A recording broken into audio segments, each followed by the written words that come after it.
Hey everybody, it's Sam with Pro Wrestling Overtime. And so many of you have hit me up on Twitter, have DM me on Twitter. For those of you who don't know, my Twitter handle is Pro Overtime. That's two O's, Pro Overtime. Or you can write to me at prowrestlingot@gmail.com and I will check that and respond to you. But a lot of you have been saying you've been so quiet about Vince McMahon. And I really have. I don't think I've meant to be. It's just that I am kind of watching it play out. Kind of want to see where the pieces are going to fall. Now, what do I mean by that? Well, on May 16th, you had Sasha Banks and Naomi walk out. They haven't returned. It has been almost 6 weeks. Actually, it's been 7. Excuse me for that. Um, and I can't help but think WWE's handling of this situation affects that somewhat. And I'll talk about that maybe in a future episode. But what I think is amusing, I can't think of another word that would describe that other than amusing, is the reaction of some fans on Reddit, on Twitter, in the audiences, in the WWE arena shows, their reactions to what has been alleged by the Wall Street Journal in their articles. Now, 3 weeks ago, on Friday, they came out with the first article. WWE has known the Wall Street Journal and some other investigative journalists have been digging around since about March. They were actually a little concerned that it may hit around WrestleMania. It didn't, because they didn't have a lot of the documents. They couldn't really say a lot. And because of that fact, it held them back. But in that first article, they mentioned there was kind of a disturbing WWE culture that was happening in the early to mid 2000s. Well, if you know anything about the WWE, no, that's not necessarily true that there was a disturbing WWE culture then. There's been a disturbing WWE culture the whole entire time. You know, when we talk about scandals, you only have to turn on the dark side of the ring and type in WWE scandals to Google. Google is your friend. Do not forget that. And you can see the massive amounts of scandals from Jimmy Snuka possibly hurting, killing, murdering his girlfriend, Vince McMahon showing up at the police station and what happened after, to the Pat Patterson and two other gentlemen. I know one of them's name was Terry. I can't recall. It slipped my mind. But the Ring Boy scandal that caused all three of them to be fired. Later, Pat Patterson was hired back by Vince McMahon. They were very tight, close best friends, and Vince did not feel that Pat Patterson had really been a part of that and found any fault with that or anything like that.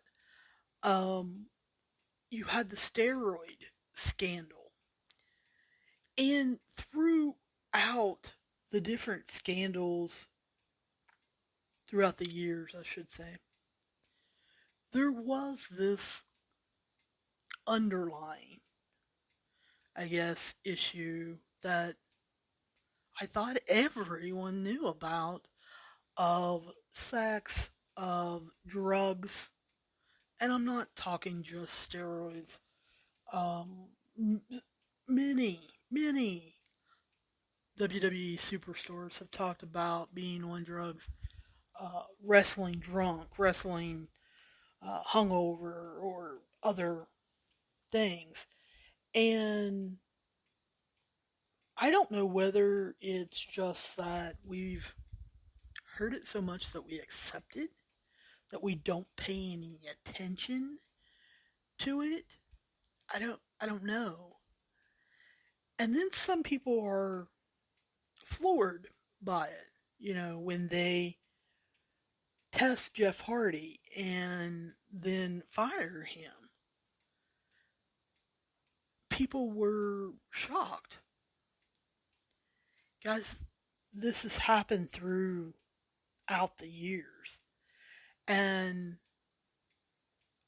the Wall Street Journal kind of glazed over I believe it was 1986 scandal with the first woman referee, Rita Chittering. And I felt like David Bix, kind of his articles explored that on a deeper level of her stating that she had been raped by Vince McMahon and that there was a settlement given. So, for the Wall Street Journal to come out and say that their investigation found that Vince McMahon had coerced a WWE diva who, after their relationship was done, was released in 2005 into having oral sex. Now, I'm not going to name the WWE diva. However, I think it has been semi known throughout the wrestling business, not just in WWE, but in other promotions that this happened and that this WWE diva was maybe brought up to WWE a little too fast, was put in programs a little too fast, and once the relationship ended, it was then all of a sudden we recognized that she doesn't need to be around here anymore for one reason or another. Do I feel like she was given a chance? Do I feel like that she was brought along the right way? No. And that seems to be when I get into different Twitter spaces. I get into different discussions on Twitter, on Reddit. I even got into a discussion in one of the groups on Facebook that people don't truly understand the difference in consent and coerced. And they think that as long as someone is giving consent, then they cannot be coerced. They don't understand that you don't go at it that way. You first ask, were they coerced? And if the answer is yes, they can't give consent. You don't even ask that. So if they were not coerced, then you ask, did they give consent? If there is an imbalance of power, such as an employee supervisor relationship and wrestler owner relationship. I mean, I think we forget that Vince McMahon is the owner of WWE. He is head of creative. Not only can he fire you, he can bury you in wrestling terms. So I see a lot of people say, well, it should have only happened once, and immediately thereafter they should have went to the police. Well, I wish that all incidents that happen the very way that you want them to be. However, through a previous job that I've owned, where I have taken part in, I know that's not true. I've had numerous kids and young women tell me, yes, I thought about going to the police, but, and it's that but that holds them back. Whether it is the power and control of losing their job, of losing their position, being buried in a wrestling company, whether it's scandal, it's going through a court case and everybody knowing, your family knowing, having your picture plastered all over the TV and it isn't good. All of that goes through their minds. So as we were kind of wrapping our heads around that, the paralegal story that was part of the Wall Street Journal's investigation started getting a little more play. I was shocked that that wasn't the one that really got to play, because it was something that I thought the WWE would come out blazing on. And by that I mean the paralegal in, I guess, late 2019 to 2020 lived in an apartment complex that Vince McMahon also lived in. He lived in the penthouse suite. They met there. And people say, well, see, there was no coercion. Well, here's the thing though. When you look at it, she starts a relationship with Vince McMahon. I don't really care about his marriage. Do not bring that up to me. Him and Linda obviously have some kind of agreement to live separate lives, to continue to be married, whether that's for tax purposes, publicity reasons. I don't know. I don't care. But you do need to realize that, yes, they started a relationship. It became sexual. And then she was hired at the WWE headquarters in Stamford, Connecticut, at a rate of pay of $100,000. Now, most paralegals, especially ones that don't have experience, don't get paid $100,000. A quick Google search will show that to you.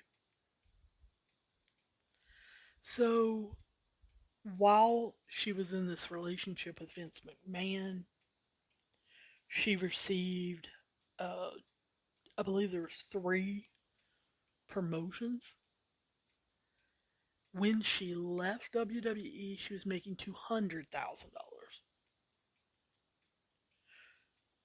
Again, um, wasn't qualified for the job in the beginning, and when she left a year and a half later, still was not qualified for the position she held. After her relationship with Vince was over, they decided that probably wasn't best for her to continue to be around Vince, and she was transferred to John Laurinaitis' department. He was the director or head of talent relations, and she worked directly under him. John Laurinaitis, for those of you who do not know, is the brother of the Road Warrior Animal, and is Johnny Ace. You hear him a lot being called Johnny Ace. Yes, he is Johnny Ace of Total Bellas, also married to Nikki and Bree's mom, Kathy.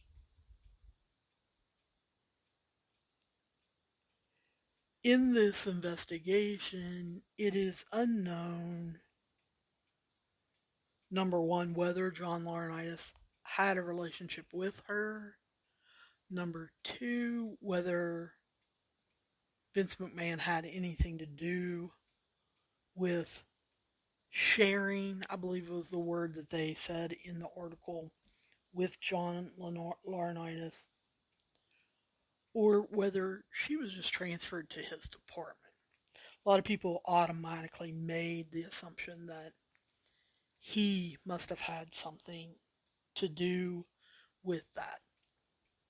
So it was 2021 when this lady ended all relationships and left WWE.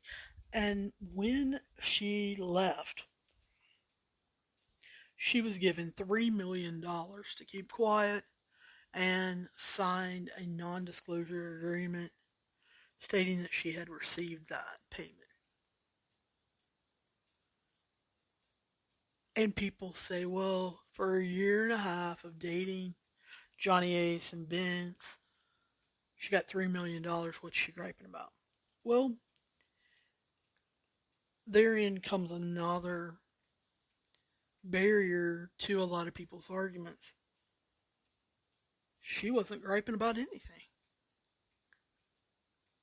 She wasn't the one that went to the board of directors. It was a friend or coworker of hers that stepped in this and told the board of directors. It wasn't her. So for 2 weeks, people debated this until last Friday when the Wall Street Journal put out a new article. And remember, they said in these articles that there was a disturbing WWE culture during early to mid 2000s. But here's the thing. This relationship with a paralegal, 2022, last year, 2021. That's not mid 2000s, guys. So in Friday's article, they insinuated that maybe one of the women that Vince was involved with could have possibly blackmailed him. But the one that people really got excited about was the fact that in that article it talked about how Vince McMahon paid over $12 million in a span of 14, 15 years to keep his infidelity confidential. But what if you listen to the Busted Open interview, I believe it was on Monday, with the Wall Street Journal investigators?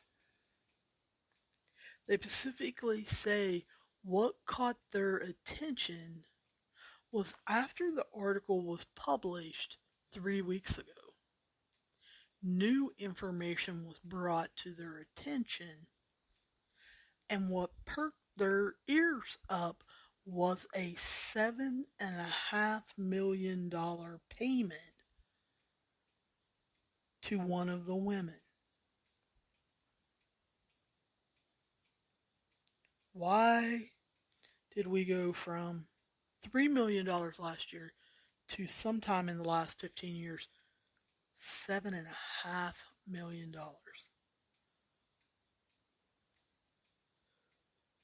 Obviously, that probably wasn't a relationship. If it was, whoever got that $7.5 million may know where some bodies are buried or something, because that's quite a jump. And like the Wall Street Journal investigators have said, Andrew Zarian of Matt Man's podcast has said, they deal in the corporate world all the time. And through dealing with that, they hear of this happening, of owners of companies sleeping with employees, paying them, getting non-disclosure agreements. But they talked about how $7.5 million was one of the higher payments that they had ever heard.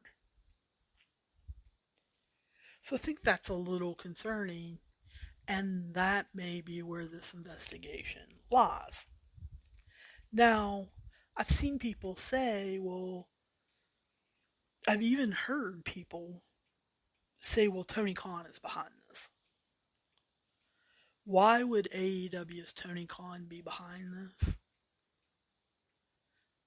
How would he know that there's non-disclosure agreements? How would he know that Vince was paying people?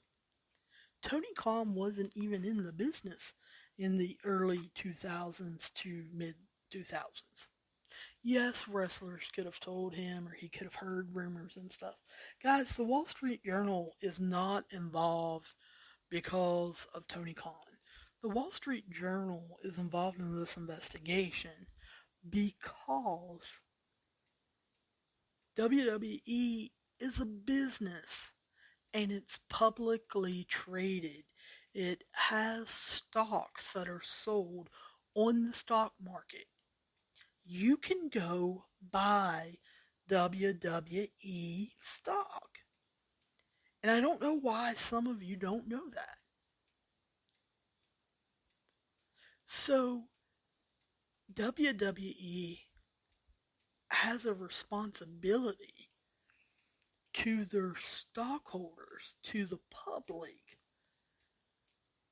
to report such things and be on the up and up, which is where the Wall Street Journal comes in investigating this. Now, what do I think that's going to happen? Guys, I think this investigation will go all the way into September, October. If more information is found out, I would say in the next month, it may go even longer. I think the big thing that happens is you don't get The Rock versus Roman Reigns. Oh, I hear you. Whoa, whoa, whoa, whoa. What are you talking about, Sam? Whoa, whoa, whoa, whoa. Why wouldn't we get that? Well, guys, here's the thing. I told you guys, if you go back a couple episodes, I told you guys March, April, somewhere around there, that John Cena was coming back for his 20th anniversary. He's supposed to be back the week of, I don't have my notes in front of me. I believe it's June 13th. He postponed it and pushed it back a little bit because of all of this. At one point, some companies that John Cena is involved with wanted him not to go at all.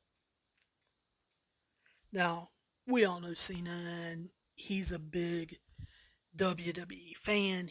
He had already been publicized that, he was going to WWE, was going to show up. Fans were counting on him. And so he wasn't going to walk out on them. He wanted to give the fans what they were supposed to get. And so therefore, we saw Cena. It was more than a rumor.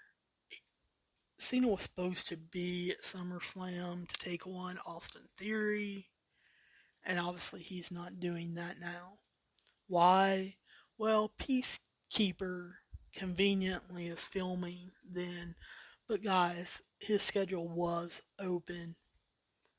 Peacekeeper, HBO, people involved in that, people involved with his new mix-in liquor line where he owns that company with, I believe, six or seven other stars. They didn't want him involved with the WWE.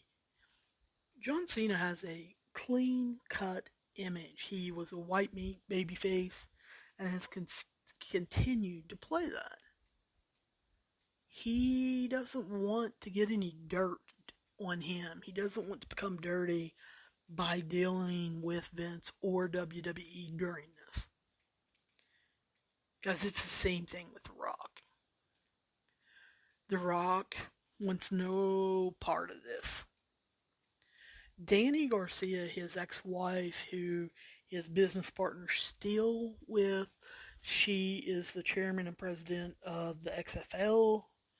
She has backed numerous ones of his movies. She's backed even movies that he hasn't been in. She has been involved in numerous things.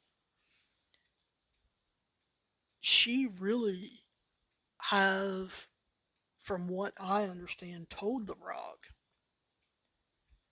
we are launching the XFL. They were supposed to do it this year. They couldn't, pandemic, all of that. And so it was pushed back to 2023. And everybody is saying you can't be involved with WWE and this scandal and everything while we're launching this brand new league. And The Rock is listening to that. I look for Dwayne Johnson to back out of WrestleMania 39 in Los Angeles. I really do. And they're going to have to find someone else. It's not going to be John Cena. So they need to be building people. They need to be rehabbing images. Baron Corbin's image needs to be rehabbed. Drew McIntyre, if he can be rehabbed, needs to be rehabbed. AJ Styles. They need to get some of their upper mid, well, I should say upper echelon of stars ready to go and realize that they've destroyed a lot of them's how the fans look at them. So they really have some work to do in the next 6 months. With Austin Theory, they have proven they can do that when they want to.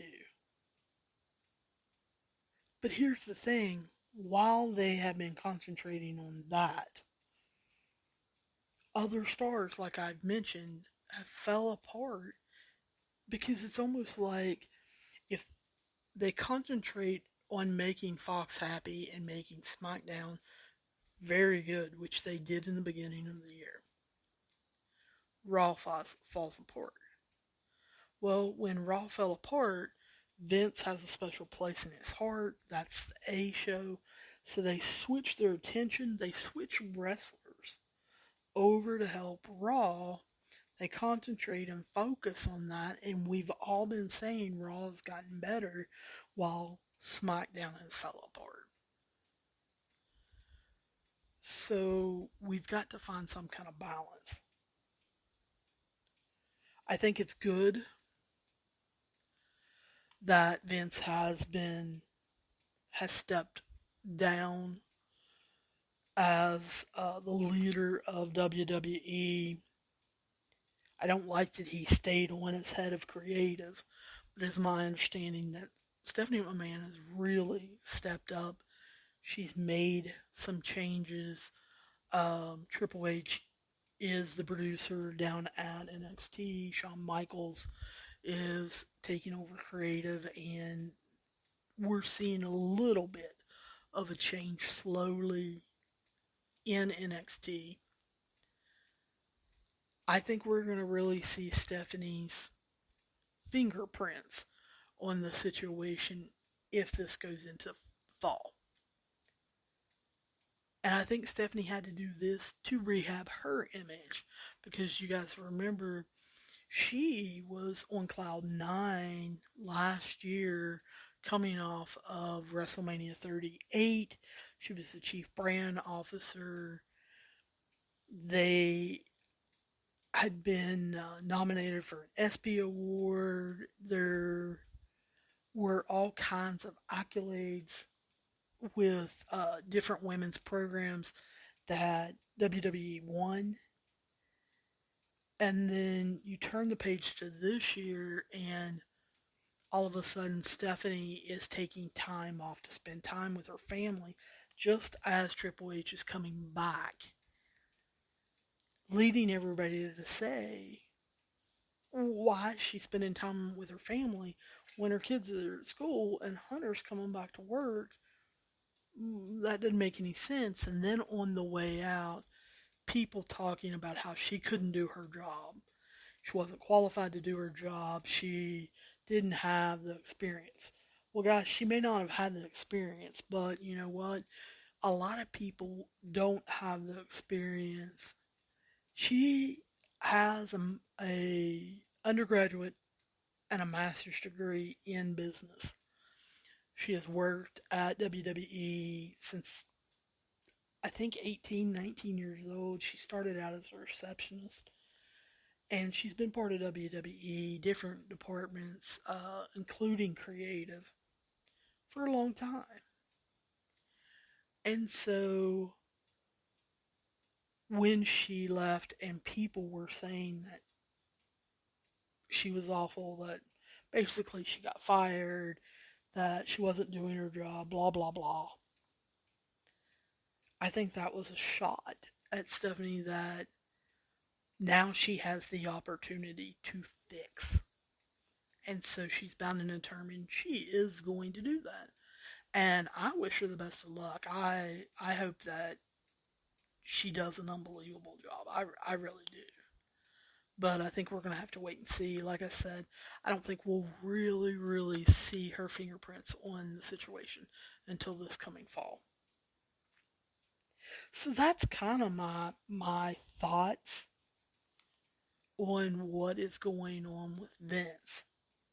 Do I have any other inside information? No, not at this time, but you know what? As I'm recording this is Thursday. Are we going to get something tomorrow, Friday, from the Wall Street Journal? I think no. I think we'll get something next week. I think this week probably someone has come forward. They are investigating it, they're confirming it, they're using other sources and things, and I think we'll get an article next week. This thing I think is far from over. Like I said, I think the investigation will go on till September or October. That's just my opinion. That's not an inside source telling me that. That's my opinion.